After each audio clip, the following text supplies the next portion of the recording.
CNBC-TV18 Weekender.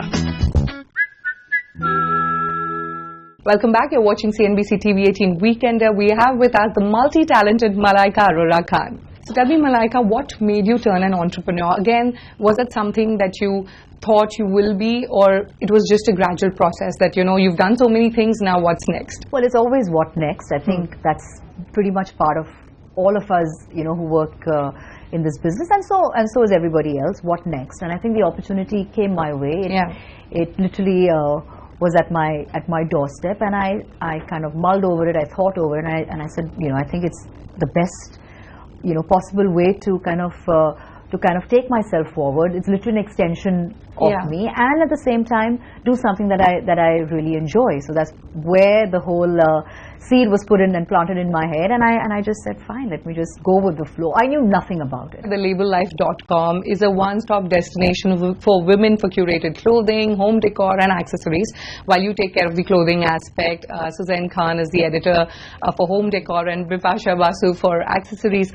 You know, how did all three of you come together? It all started with a very dear friend of mine, Preeta Sutankar. She approached me, and she by then she had already wanted to float the home life, you know, the home part of it with Suzanne, and I think that's where they ventured first, and then she came to me with the idea of clothing, you know, curating clothes, and like I said, it seemed really exciting. It seemed like a new facet to explore, to see what's out there. I knew like nothing about online. For me, getting online and doing anything online was like a big bad world for me. I was like, what the hell am I supposed to be doing?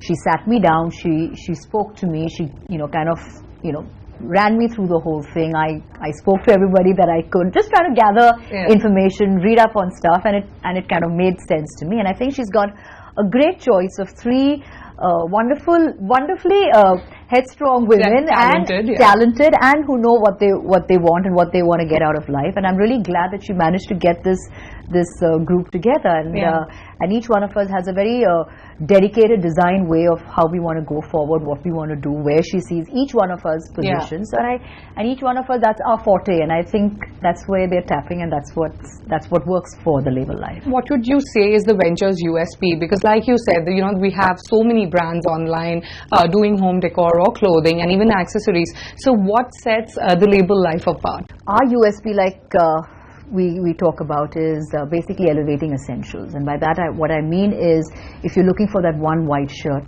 then you've come to the right place. We'll give you that one white shirt, and what we're trying to do is we're basically attempting to kill any kind of over choice. So that anywhere else you go, you're looking for a white shirt, there are 30,000 white shirts.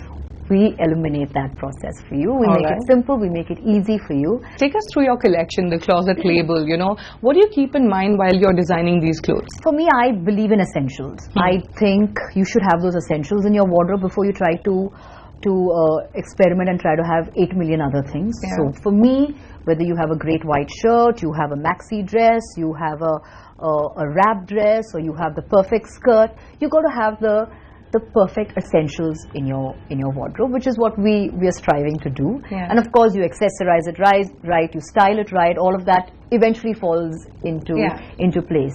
We have a great price factor, which is very, very, very good. We are anything between 1,000 to 3,000 rupees. That's quite economical, which is very economical. Anybody can afford it. A college student can afford it. A housewife, a working class person. So everybody can afford it. So you're targeting everybody. Who's your target audience? Somewhere between the age of 25 to 45. So anybody and everybody can afford. Is the venture profitable today? It's been 3 years. Have you broken even? Can you take us through the revenue numbers? We've definitely grown. Abundantly. I mean, you know, in 4 times we've grown. We do about 500 orders or more a day, which is huge. I can comfortably say that we're one of the fastest growing, you know, startups right now. You guys definitely have seemed to have cracked the winning formula, as your sales have grown up by 40% from last year. You also have 45% repeat customers, and you've also started working with larger portals like Myntra and all of that. So how are you finding the online space to be? Like you said, it's new for you, but how exciting is this space? Very exciting. I'm still learning. Still some of the things baffle me, but like you said, the numbers are there. People like Myntra and stuff like that, yes, we tie up. Of course, we have just a part of our collection that we showcase with Myntra, that you can go and buy from Myntra, but the rest is all available at the label life. Malaika, you're not just curating styles, you're also acting as a personal stylist, Take us through that. You have a Twitter feature, Ask Malaika. What are the common questions that women ask you? I think firstly it's wonderful where you can actually have that space. Because normally we have customer care service. I mean, that happens everywhere, with any online space. But this is a more one-on-one interactive thing that you can actually do. And the most commonly asked questions are, how do I wear this with that? Does a white shirt work with this?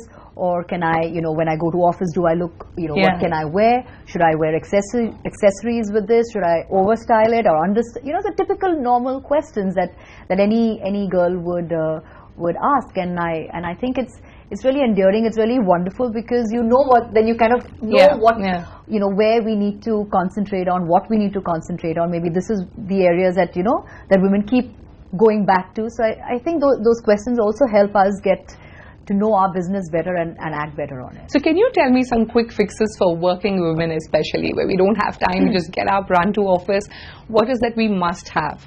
So we've got a whole bunch of clothing where we cater to workwear.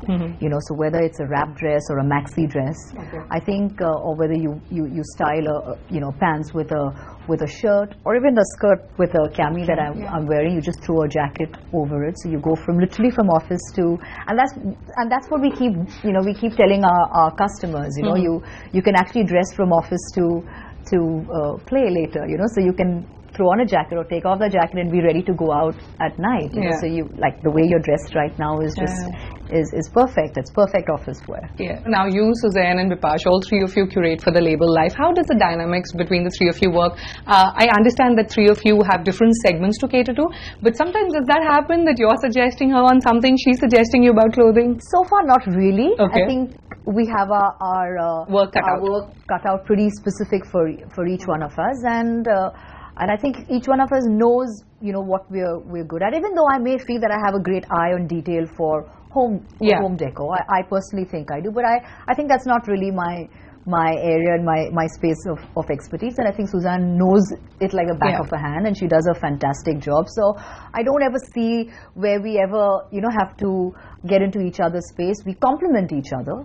And I think I always say that women should elevate each other and not pull each other down. You should always do that. And I think that's pretty much what we do. We always encourage each other. Tell me, what has been the toughest part about being an entrepreneur? I think initially was trying to nail the right customer, who I think that was the toughest initially. Of course, everybody has a different take on that. I'm sure if you ask Preeta, she would say something else. She would say trying to stay afloat is always the toughest part.